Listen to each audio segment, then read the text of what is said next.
So, document complete time. So, ito raw yung time na kung saan nagsimula yung onload event ng browser.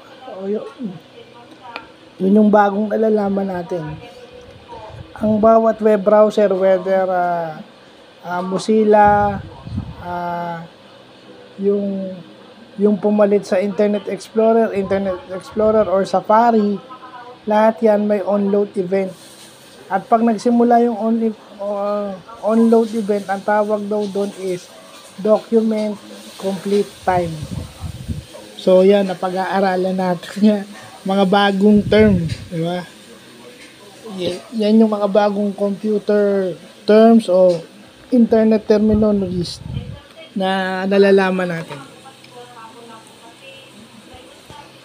Well, yan yung bago. Yan yung bago sa akin kasi ang thesis namin hindi naman online eh. So, yan. Yan yung bago ngayon. So, yun lang po.